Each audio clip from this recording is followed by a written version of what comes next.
Hello, ladies and gentlemen. It is Miss Taylor. I am here today to go over your Chapter 47 lecture notes and move you right along into your project for Unit 4. So, Chapter 47 is going to be dramaturgy. Again, we're still talking about symbolic interactionism. We've talked about the impressions management, we've talked about the looking glass self, and we are still discussing this idea of symbolic interactionism where we are interacting with our media text and interacting with society and understanding how all of those aspects influence one another. So, dramaturgy is the sociological perspective on identity that employs a theoretical metaphor to explore the issues of identity, formation, and reformation. Basically, what that means is dramaturgy uses a theater approach. This idea of drama, this idea of on stage, backstage, character, audience kind of relationship. And between that character and audience kind of relationship, we use that idea to evaluate the individual and who the individual is. So again, the key here and what makes dramaturgy different from the looking glass self or impressions management is that we look at the individual, we look at ourselves as a character, and the people we interact with is our audience on stage. And in looking at this particular aspect and looking at it from this way, the character or the individual is being critiqued in a very specific place and time in front of a certain audience or in front of a certain crowd in a certain social setting. So according to dramaturgy, that one specific identity is right then and right there, and that's it. When the person moves to a different location or starts to interact with other people or just time passes, that identity very well may and even should change. So again, we've got an audience in this one, and this audience is going to be our major contributing factor. So in impressions management, we were very concerned with what kind of persona we were presenting to other people. In looking glass self, we were being very self-critical about the person we were presenting. Now we are focused on that audience and that specific interaction and understanding that my identity is very fluid given time and space and environment, if that makes sense. Um, and with that time, space, and environment, my identity is shaped based on my relationship with time and space, with that time, with that space, with that environment, those people around me. Um, in this case, let's talk about if I'm at work. If I'm at work and I'm around teachers, I have an identity. I have an identity with my colleagues. It is very much that is my identity with those people at that time. But when I'm in my classroom in front of my students, my identity is possibly going to shift because I'm now in front of a different audience. And then even again, when I'm at home with my family, I have a different identity because I've got a different audience. And my relationship with each of those audiences that I've mentioned is different. So when it comes to the audience, you have two different opportunities to engage with your audience: the face-to-face interactions. So when you're in front of the audience and you're putting on your show, you are putting on your personality. And then you have the backstage when you are away from the audience. And this is not to be confused with like these ideas, these modern ideas of being fake or whatever the case may be. Understanding that identities change when the situation changes, when the person is around different people. It doesn't make them fake. It makes them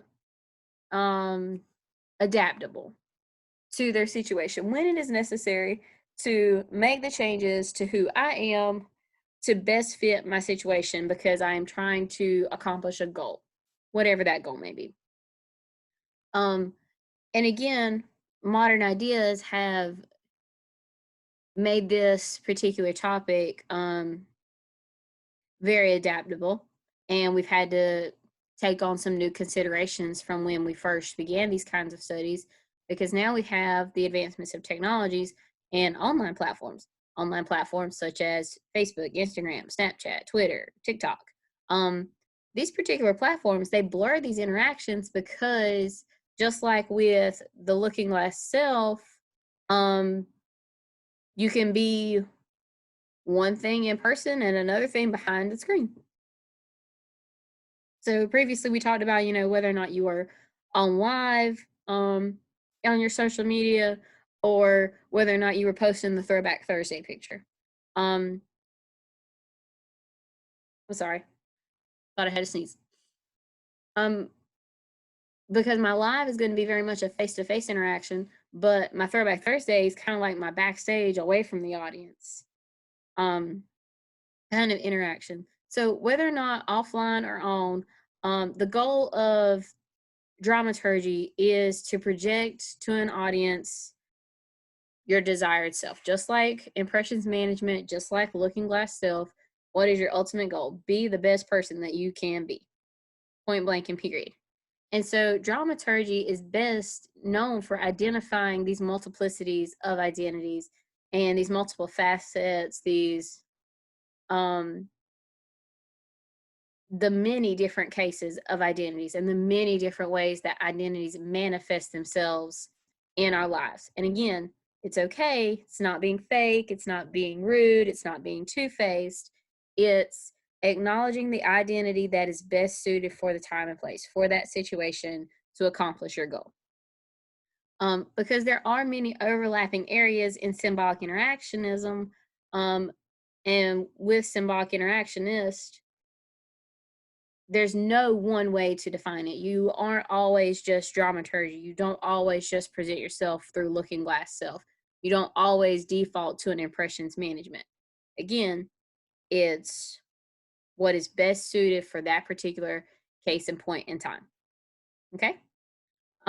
So going back to your questions and for your project, how you apply this chapter, I want you to think about what the front of audience and what the backstage settings are for your media text. And by that, I mean, if you have a album, a song, a list of songs, sorry, from an artist, the front of audience would be a concert where those songs were played, but the backstage settings would be your digital copy, your CD copy, whatever the case may be. If you're looking at a TV show, a movie, or a video game, the front of audience may very well be that movie, TV show, or video game. But the backstage setting is the people who portray those characters when they're not in that character role. If it's a video game, think about where that game originated from. Are there character voiceovers? Is that video game based off of something else? And that would be your backstage setting. So describe for me the front of audience and the backstage setting, like setting as in time and place. And does this change the media text or its influence on your audience? This one's particularly really easy, like I said, for my people who are doing songs and albums. But it works just as well for my TV shows, movies, books, and video game people. Does your media text or its influence on the audience change when it is front of audience or backstage? Think about, and for TV shows, this one just popped into my head. A good example is the Tyler Perry, anything by Tyler Perry. The front of audience text is that TV show or that movie or that play. And then the backstage settings are Tyler Perry himself as the individual, anytime you catch him not in one of those character roles. Does his influence on his audience change when he's on screen as a character versus in his real life in an interview or at a event of some sort? Okay? So that's your chapter 47, and we will end it here for now.